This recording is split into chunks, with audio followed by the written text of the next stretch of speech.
Today I'm going to show you how to turn this to this. So this is going to be like the most basic rudimentary tutorial. I'm not going to be installing the mic, the phone, whatever. I'm not going to be installing the GPS. I'm not going to be putting in the backup camera. This is solely for those of you who just want Apple CarPlay. Nothing more, nothing less.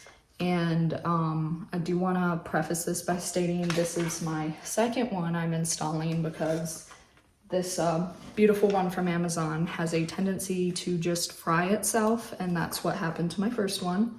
My Focus, it does not have sync, does not have any of the fancy features. It is like literally the most basic base model possible. So that may cause a little bit of difference points in this tutorial as well.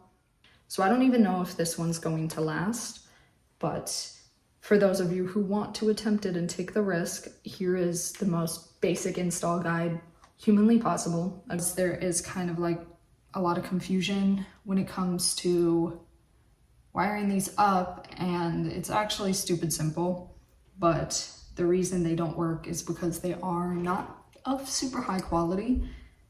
So this is gonna look absolutely terrifying. You're gonna have one that indicates backup camera. Like I said, I'm not doing any of this, so absolutely ignore it. Some teeny tiny little screws. You will need these. And here's all of your sub, mic, amp control, whatever it may be. This is for those of you who are gonna be running a bunch of extra accessories. I am not, so I don't need this. Here's your mic. Don't need it. This is the main harness. You will need this.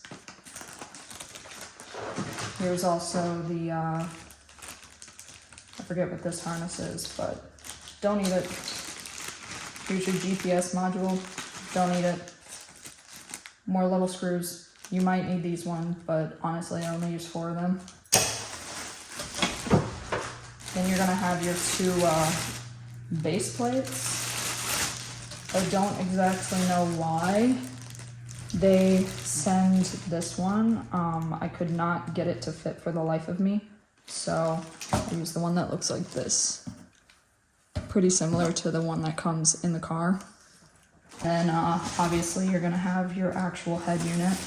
There she is, all beautiful. Now these do fit perfectly. They do fit OE, so don't worry about whether or not it's gonna fit. And then they have some pretty crappy directions that really wouldn't make any sense to the average person.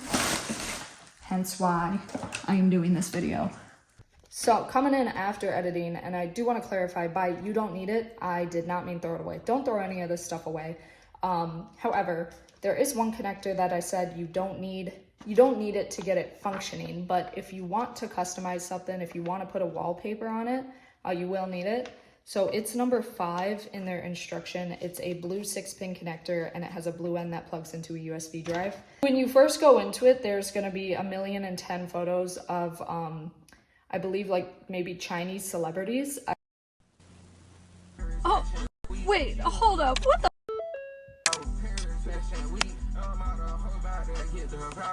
I don't know, it's really creepy. I went in and deleted all of them, but if you want to put a wallpaper, I do want to note one thing. Feel free to skip this section. Just go straight to the tutorial if you don't care. But if you looked at their instructions and you're confused as to why I got rid of this one, here's the explanation. In their instructions, they make it a point to have a fit about this specific harness. First off, QR code does not work. Second off, I have found nothing on the OEM harness, nothing on their harness, and nothing in the OEM wire diagrams that would make this make sense. So they say that this plugs into 10, which both on their head unit and the OEM unit would correspond to this one single plug. However, on the back it states you need it, especially if you have the hazard and lock button. Well, you don't need it because I plug the car straight into their head unit. It works, it locks, it unlocks, everything functions perfectly fine.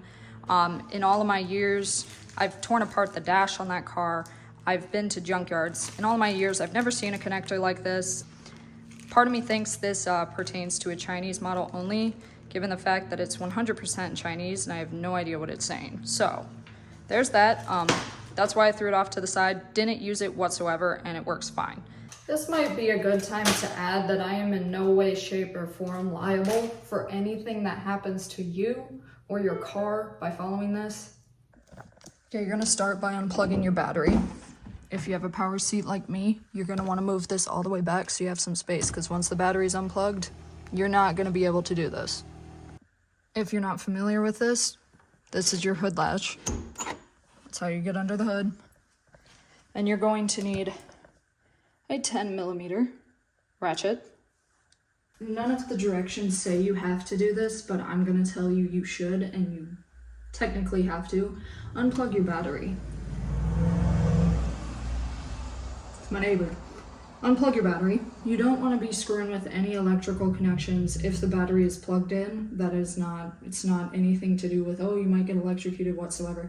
If you don't understand how cars work, essentially, if you don't unplug the battery, you run the risk of confusing its brains. That's the most boring way I can put it. So unplug your battery. I don't dog on people for not understanding things, but I will dog on people who give advice with full conviction and screw over or scare people from attempting things. So on Amazon, there's a guy in one of his comments who says, you cannot unplug the battery without Ford's professional help. It's impossible. No, it's not impossible. They just designed it in a crappy way, and it's hard to get to. So if you look like way back there, you're gonna have this terminal. You'll see there's a little nut back there. That's when you're gonna jam your ratchet in there. You might have to lift this a little. And so the nut that's actually on this, it does not come off, okay? It stays on, so don't sit there freaking out about it not coming off. It stays on. It just loosens it. And you're gonna pull this up. Also takes a little bit more effort than it should. Thanks, Ford, but that's fine.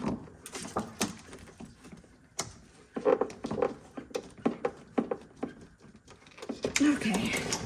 Thank you, engineers. So it's off. You do not want this touching any metal. You definitely don't want it touching this. So what I do, take the cover, the battery cover, and I just hook it up underneath that.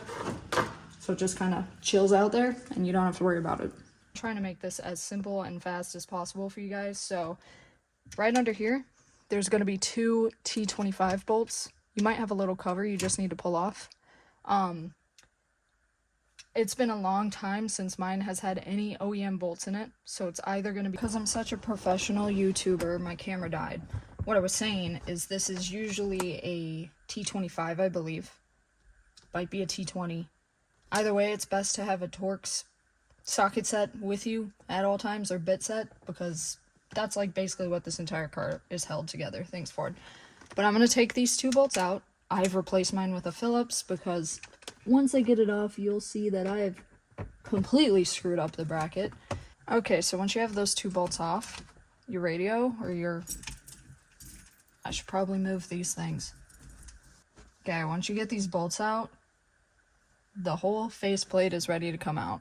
So you're gonna lift up, like so. It'll just pull forward, kind of like that. It has a tab on the top, so you kind of need to lift it out like this, but it just pulls forward. On the back side of it, you're going to have 1 plug, more than likely. Again, mine is like the most rudimentary version. It's not sync, nothing, so nevertheless, you're gonna unplug it, and there it goes. Okay, it's off. Woo-hoo. Next up, you're going to have 4 T25s. 1, 2, 3, 4. So once you have those bolts, again, it's going to be another simple pull out. Just like that. Don't drop this, because if said radio doesn't end up working, you're going to want to put this back in. But yours is going to either have 3 or 2 plugs. Mine has only 2.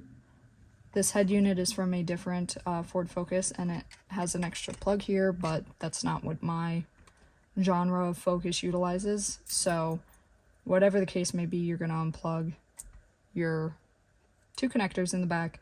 And again, the way I'm wiring this up is really only going to apply to a car that only has the 2. So sorry if this isn't really suiting your use case, but nevertheless, I'll continue with this for those who may need help. This is your main one, and this is this little tiny weird connector. This one you have to be really careful with. It's a little bit different than the other ones. You just press down on this little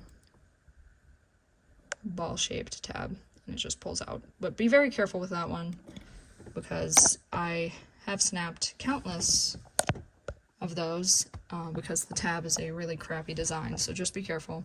Next up, you're going to be removing this plate. Mine isn't sink or fancy or anything, so it's going to be, I believe, technically 4 T25s. 1, 2, 3, 4. I'm pretty sure I literally only have 1, so this will be quick. Okay, same ordeal here. You're just going to pull it forward, and on the back you're going to have another weird plug.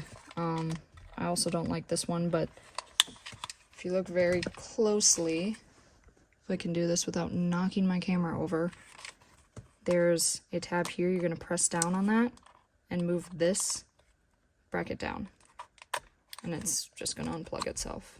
Again, also keep this, because if the China radio blows up on you, you kind of need to put all this stuff back in to get a replacement or give up. I don't know. This isn't technically the next step, but because I have it here in my hands, I'll show you. So you're going to need to take the vents out of your original faceplate, and it's super easy.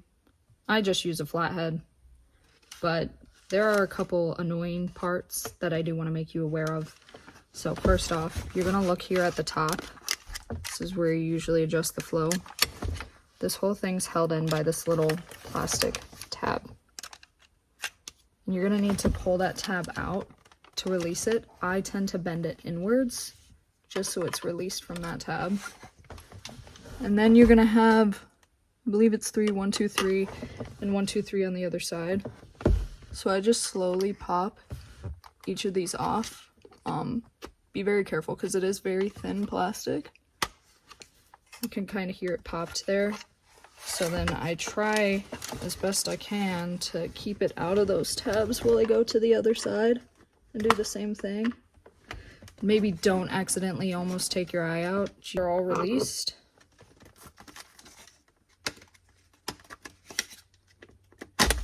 There you go. It's out. Just for the sake of the video, I am going to show you how to put these in and assemble the faceplate. However, I do encourage you to just plug everything in first. Skip ahead in this video to the next chapter and plug everything in to make sure it works before you assemble all of this. Okay, so when it comes to the new faceplate, it's the same design as the stock one. Now, the part that is annoying, and it will be on your vents unless you've messed around with interior and completely ripped them off, is, let me set this down. The part that's annoying is this portion right here at the bottom. The only purpose it really serves is to direct airflow down towards the shifter, but I don't know. Their usefulness is negligible in my opinion. If these pop off on you, there is this really annoying piece that functions as a door. You'll see it's like an odd shape. Now, the way it actually goes back in, if it falls out on you, this is how it goes in. It seats like that. Now, you can't just put it down in this thing because it'll just fall down into the vent and gets really agitating really fast. So what you're gonna do is you're gonna take the bottom portion that it likely fell out of. You flip it up like this. Then holding it upside down, because if you jam it up in there, it's just gonna fall back out. you're gonna do your best to put it back into place. There you go, snapped in. Okay, we're good to go. Yeehaw, it's all back on. And if it falls off, have fun. Okay, so on the back of the faceplate, you're gonna see this piece. It looks exactly like the one that came out of your car. Super annoying to put in, but we're gonna do it anyways. So the way it goes in is like this, like so. Just like that. Now, you have these vents, and they aren't gonna want to snap into this if you fully bolt everything down, so you kind of have to do it at the same time. So I have it lined up with the base plate, and I'm carefully getting this one aligned to all of the plugs. Okay, and it's snapped in. So now you see it's on the base plate. This little annoying vent is in as well. Now it's a little wobbly because I don't have the other side put in, but that's literally how it goes together. And then you're going to take these tiny screws that they sent you. It's like they're super teeny tiny Phillips heads. And in the back of it, you're gonna see 1, 2, 3, and 4 that you can screw in. On my first one, I just did the 2 external ones because I'm lazy, but you can for sure do all 4 if you really want to.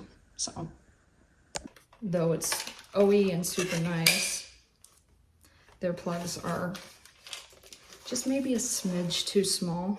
So yeah, it gets really fun trying to take this stuff apart if you, God forbid, have to return it. So there you go. And now we're going to wire this in. It's stupid simple, plug and play. You don't have to worry. This big bag filled with all of this is really the only thing you're gonna need. So again, I'm not doing any of the complex GPS, microphone, navigation, whatever. I've never had that. I will never need it. Okay, so in your bag of confusion, first off, a little button is gonna fall out. Don't really know why they included her. She's very cheaply made and very cute, but we don't need her. So set her aside. Start with the big main harness. So you're gonna have all of these plugs, right? Cool, awesome, great, got it. You're literally only gonna be utilizing this little man right here. It says amp control. Okay. Then you're gonna be using this one right here.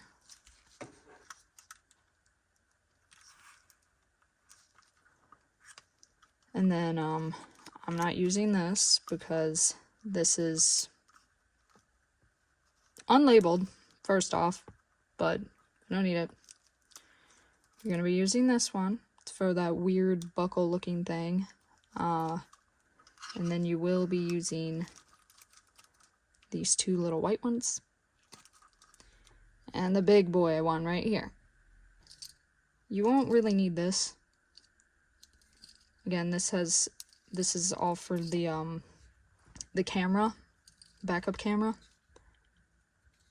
Again, I don't need that. This car is the size of a shoebox on a good day.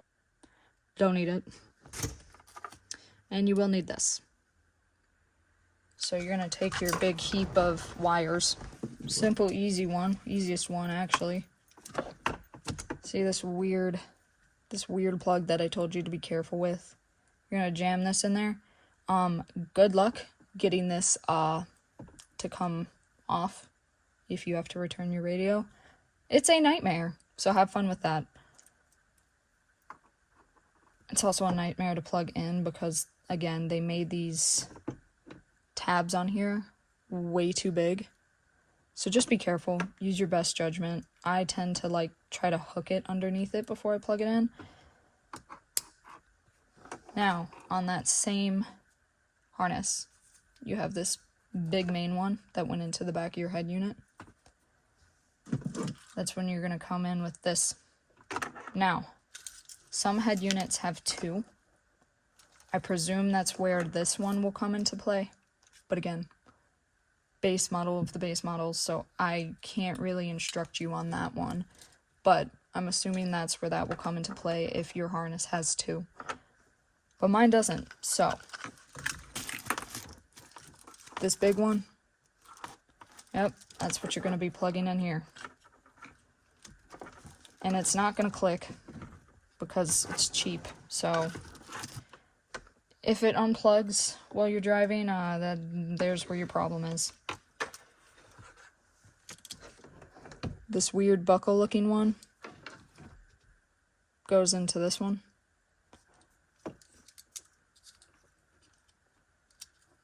And it'll do its same buckling tactic. You're just going to pull down on that tab to get it to latch in there if it wants to. And it doesn't want to, because they made these plugs in such a garbage way. So, un momento. There you go, it went in.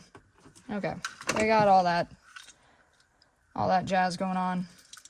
Now, see this little amp control dude? You're gonna go over to your wild nest of stuff over here, and you're also gonna see another tiny one that says amp control. You're gonna plug them in together. Again, don't have the plug for this on my head unit. You might. That's where that may come into play. Going back to the front of the wire disaster. This one, right here. It's labeled in Chinese, but this one. And then you have one with 6 pins, and then you have one with 8 pins. These are your 3 final frontiers. So on the back of the radio, you're going to see this plug. You're going to see 4 up here, 2 down here, 1 right here, and 1 all the way down here, and then another white one. Okay. So of this jumbled nest of disaster, let's start with the 2 white ones. So this 8, one with 8,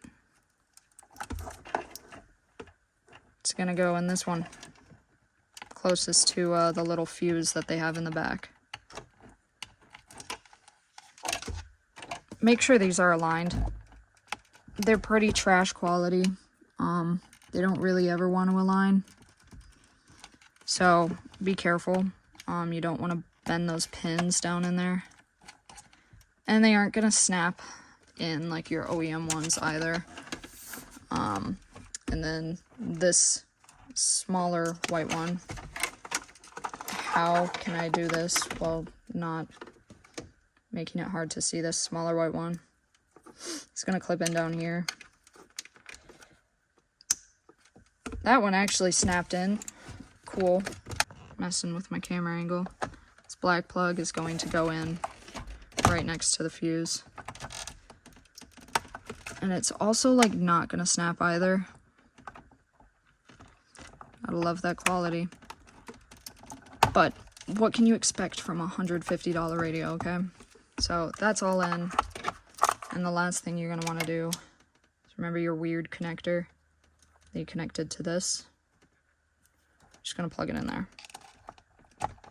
There you go, that's in, okay. Now put the radio back onto the faceplate.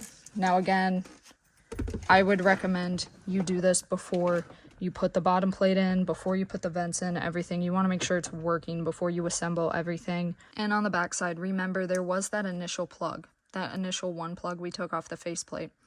Now, this is your lock and unlock and your hazards. So yeah, you should probably plug it in. It's kind of hard to plug it in when everything's, you know, wired up. So you kind of have to hold it with one hand and smash it in with the other. And this plug absolutely sucks. Does not fit whatsoever. They engineered this very poorly. So you kind of have to jam it in, and good luck getting it out, because it is way too tight. And I also want to note, when it turns on, it is likely going to turn your cluster into kilometers and your gas into liters. Now is also a good time to note you don't need to ratchet your battery down by any means either. And if you've never unplugged or plugged a battery back in, it is going to spark at you. That's fine. That's normal.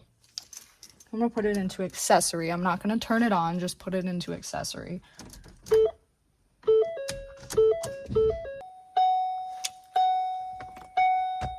And I just realized I'm going to have to explain all of this to you while the Ford screams at me. It's going to beep at you every time you press something. I think that's annoying as hell. So what I'm gonna do is go to settings, sound, and keypad tone is off. Okay, so we got all that going. Next I'm gonna go to Bluetooth, and then Bluetooth set.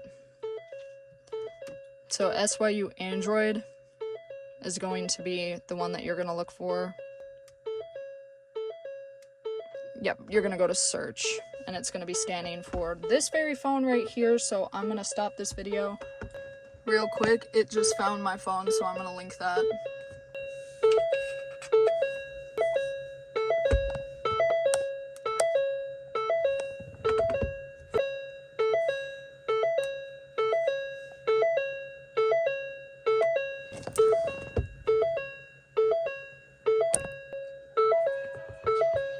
Another good thing to note before you take your keys with you outside of the car, because in the Focus, as we all know, the only lock and unlock button is part of the head unit itself.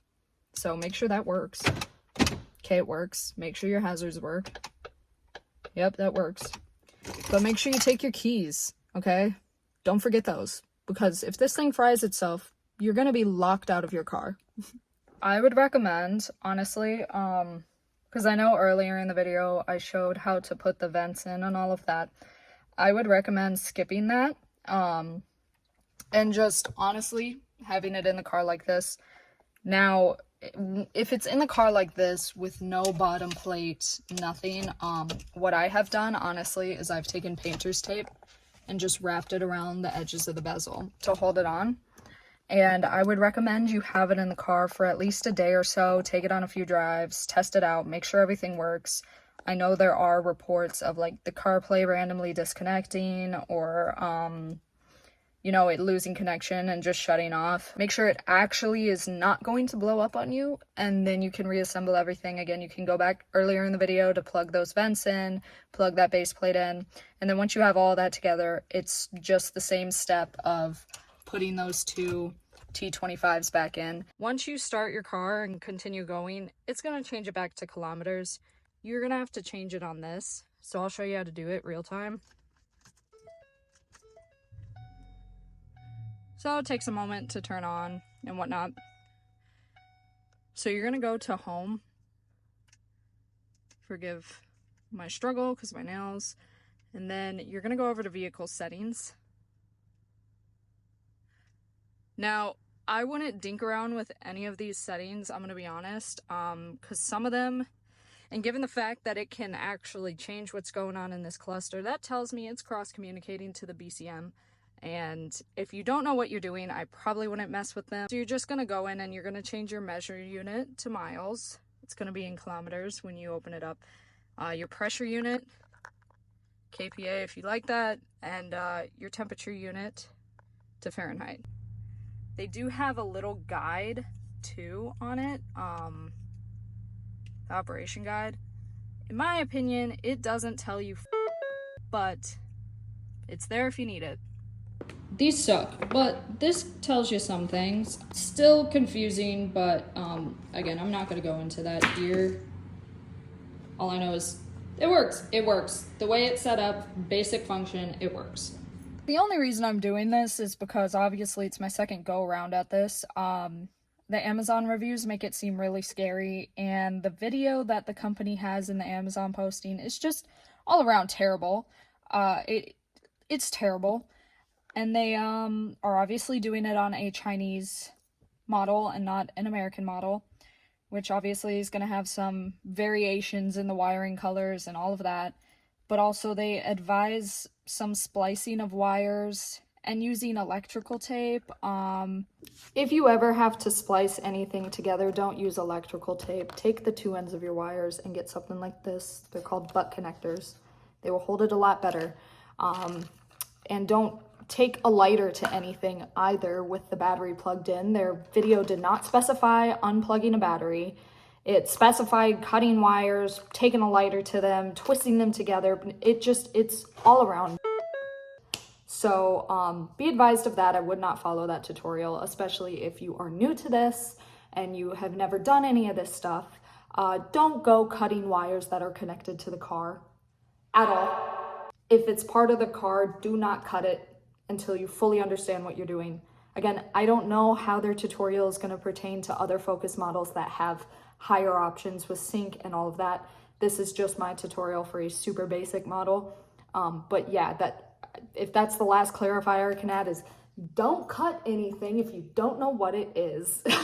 If I find anything weird later on, I will update the caption of this video, but I'm probably not going to be doing any further tutorials on it just because I'm not going to be utilizing any of the other features, so it makes no sense for me to rip apart the car and wire all those in because I don't want them and I don't need them. So I now have a beautiful screen. I hope that helps you get that as well. Thank you.